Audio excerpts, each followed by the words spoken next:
男人双膝跪在富豪夫妇身前，面对主人发出的离谱指令，毫不迟疑抱起鞋子就舔。你以为他是疯了吗？其实真相远比你想到的更恐怖。为了追求职业生涯的成功，中年富商詹姆斯因为一直忙于工作，而忽略了老婆苏菲的感受。You're leaving already? Relax, we can make a big breakfast. No, Sophie, it's my first day. Come on. Coffee?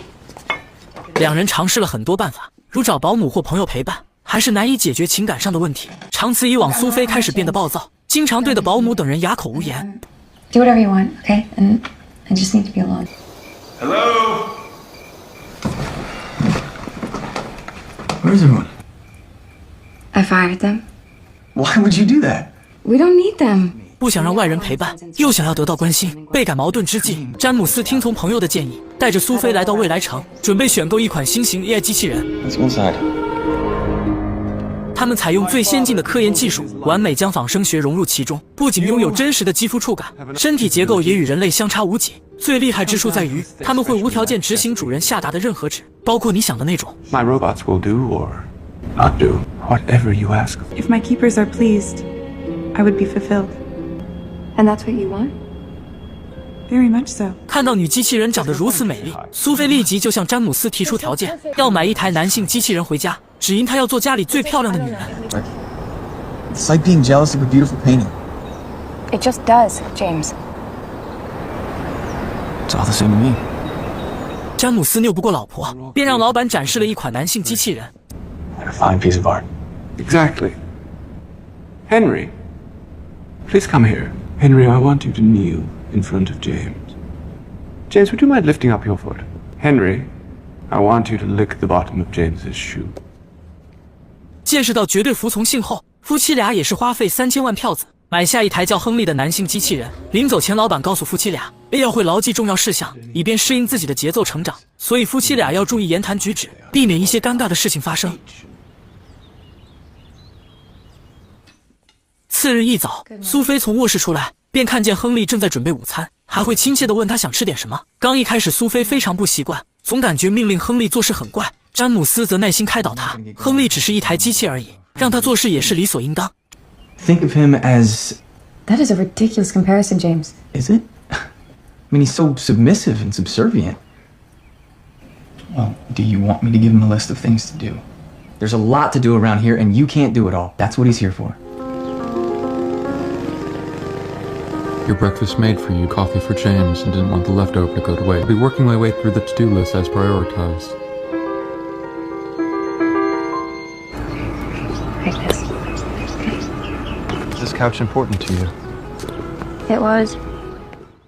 之后，苏菲开始学着接受，而亨利无微不至的照顾，也让她重新感受到生活的美好。Can you drink wine, Henry? I suppose I could.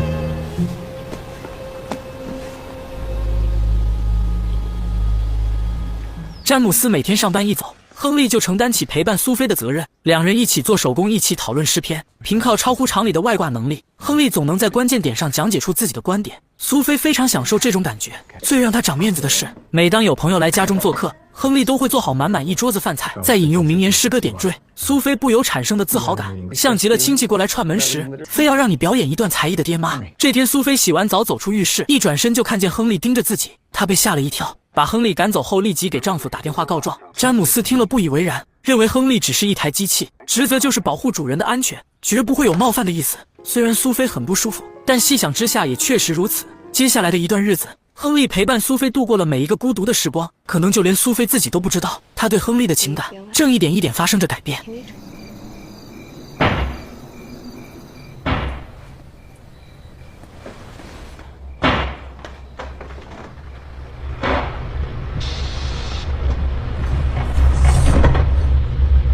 Henry?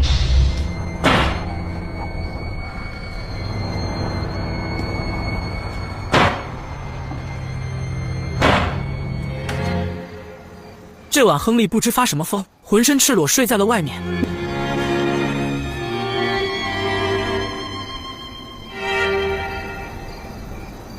Henry? Where am I? How did I get here? Henry, were you dreaming? Yes. I dreamt I was human.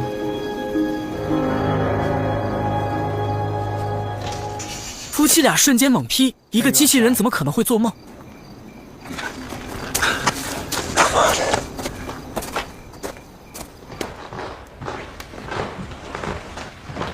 于是第二天一早，两人找来老板过来维修。好在没有什么大问题，毕竟亨利是一个编程机器人，有时候代码异常就会出现故障。至于做梦现象，可能是取悦主人的一种表现，所以夫妻俩要注意日常行为，不要让亨利在情绪上过度进化。如果对待他像一个人类，那么他就会变成一个人类。本以为故障就此解决，却不想因为夫妻二人间的不理解，反而问题变得愈加复杂。 That is not what you're doing. You're treating him like a fucking person. I'm not the cause of Henry's malfunction, Sophie.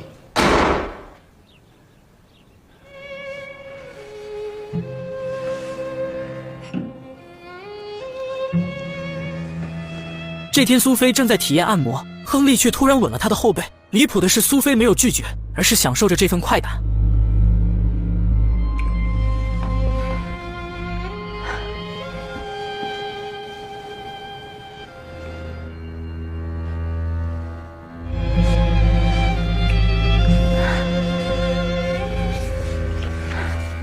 Soph? 若不是詹姆斯将她喊醒，很难想象接下来会发生什么。苏菲倍感羞愧，因为害怕丈夫吃醋，没敢把梦里的事情讲出来。但詹姆斯不是傻子，时间一长，他也感到了不对劲。看着妻子与亨利有说有笑的模样，总感觉头顶绿油油一片。I think he's falling for my wife, okay? Because he's destroying my fucking life and my marriage. 有些恼火的詹姆斯再次找上老板，将事情说明后，对方同意退货，但老板更希望他能与苏菲沟通解决问题，而不是埋怨亨利或者其他人。 You get jealous of her vibrator? It's not even the same thing. And I think you know that. 詹姆斯思考良久，他不想惹老婆生气，决定再给亨利一次机会。回到家，他把亨利叫到书房，郑重其事地警告对方，之后不准再发生与工作无关的事情。亨利则认为此事应该告知苏菲，因为他的职责就是取悦主人高兴，所以需要一个统一指令。 I sense that she expects more from you, What'd you say? but I sense your love fading. I believe Sophie feels it as well. 詹姆斯非常不悦，呵斥亨利只听他的指令就行。 Henry, I need you to go to your docking station. Yes, James. Hello, Sophie. Henry, you scared me. 结果亨利转身就把谈话告诉了苏菲，苏菲听后直接不干了，找上詹姆斯就开始算账，心想你出去工作一走就是一天，现在老娘好不容易有个谈话伙伴，还要看你眼色不成？ 2 days ago, you were talking about a dream you had. But you just want me to give this all up? Is that it? Tell me that's what you want. Tell me you would do it. I won't. That's not fair. 两人大吵了一架，最后不欢而散。 Is everything okay? He's just trying too hard. 这天，苏菲找上亨利按摩，此番场景与梦里一模一样。 Turn over. Okay, I'm ready. Close your eyes.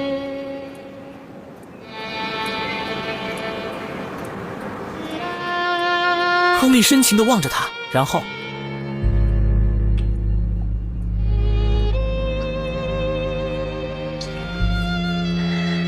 苏菲被吓了一跳。我把你当朋友，你却缠老娘身子。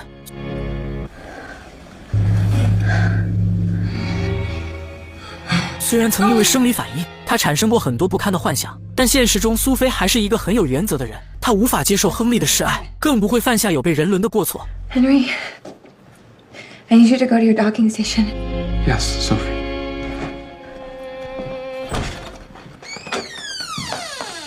What's going on? Why are you smoking? Close the door. What's going on, Soph? He kissed me. 为了自身安全起见，便将事情告诉了詹姆斯。詹姆斯听后顿时火冒三丈。 Avoiding you, and he finally fucking acted on it. You brought this upon yourself, and it sickens me. James, he mouthed I love you just like you do. And it's weird. Get up. 找到亨利就是一记炮拳。 Get in your fucking docking station. Yes, James.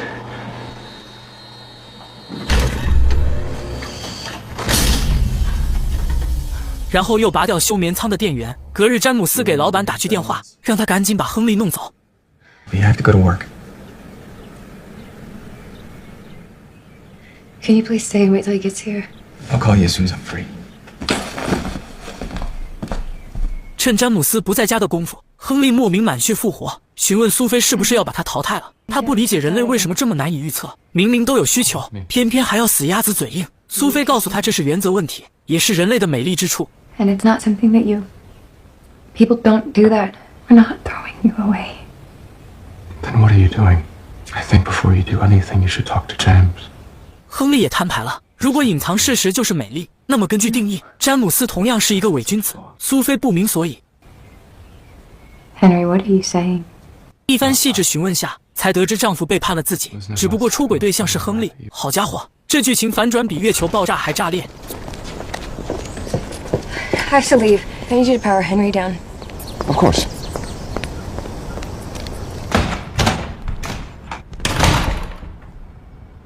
苏菲气冲冲地找上詹姆斯，夫妻俩争论着最近发生的事情。 I was jealous of him. We had some serious issues, so. Every marriage does. So what? I felt like I was losing you to this life, to this job. Were you attracted to him? No. He just has this ability to be so selfless. It's something I don't think humans are even capable of. I could have easily done as much or more. I'm so sorry, Sophie. 可说着说着，又发现好像错怪了亨利，毕竟是他们给了他新生，让亨利变得更像人类。抛开一切来讲，亨利本身并没有错。 Would it please you if I said I was? 另一边，老板已经来到两人家中，他命令亨利回到休眠舱。亨利抚摸着受伤的脸，第一次拒绝了指令，因为他猜到了老板的谎言。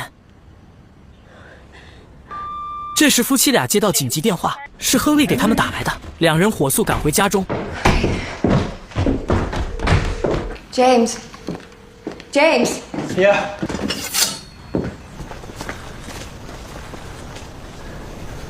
Henry? 在树林中找到了赤裸的亨利。 Where is Julian, Henry? His car's here. Julian is a liar. He left. He was supposed to stay here, Henry. I know you're gonna dispose of me. But I'm not obsolete. 看到他们出现，亨利将所有委屈说了出来。他认为自己没有过时，还有很多东西要给予两人，但从内心方面来讲，却早已厌倦了模仿的生活，所以他甘愿结束这段痛苦。 To power down here and stop this painful emulation. 听到老板可能不是亨利的创造者，夫妻俩又来到未来城，才发现现场已被警方全面控制。原来老板并不是什么贩卖商，而是一个人贩子。这些被贩卖的机器人，其实全是他偷来的孩子。在他们几岁时，便不断洗脑干涉他们的思想。反应过来后，夫妻俩赶紧带着警察返回家中。可不等有所行动，警察就被2枪放倒，居然是老板开的枪。他怒斥詹姆斯夫妇，如果不是他们捣乱，自己的计划也不会暴露，更不会失去对亨利等人的掌控。 When I first found Henry, he wasn't even 3 years old. His bones were broken, teeth missing. He was starving to death. I saved him. I nourished him. I made him into the perfect human he is. And what did you do in return? Without a choice otherwise. Henry's human, only better. 老板越说越气，势必要杀掉夫妻俩泄愤。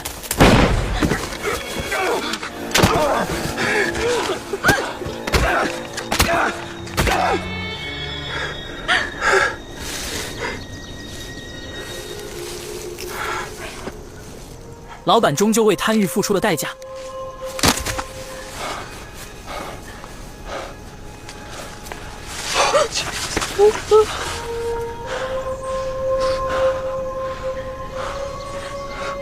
亨利走到一片空地，然后用刀插进腹部，看着手上鲜艳的红色，终于确信自己是一个人类。这一刻，他感受到了前所未有的轻松。I'm done with this world. Lee. I'm sorry for ruining your life. No, Henry.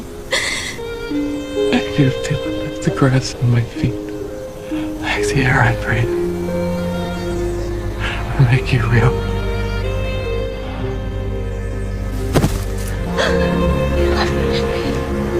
Love you. I'm so sorry.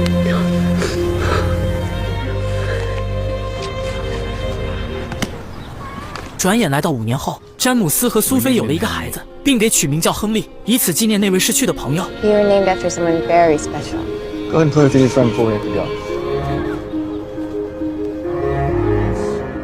机器生活上映于2019年，细看之下更像是一部伪科幻片，里面有蛮多的哲学探讨，但此哲学非彼哲学，全是些关于情感上的大道理，揭露了人性的需求。哪怕一个人或机器再完美，人类还是不太能轻易接受，而是第一时间产生猜疑。亨利的出现就好比一面镜子，清楚照出人类内在的时候，人类却不敢遵从本心，开始变得脆弱恐惧。情与爱本就难舍难分，一个基于感受和情绪的互动，另一个则超越了单纯的感受，包含着更深层次的永恒、成全和无条件的性质，二者缺一不可，所以无需再纠结于概念。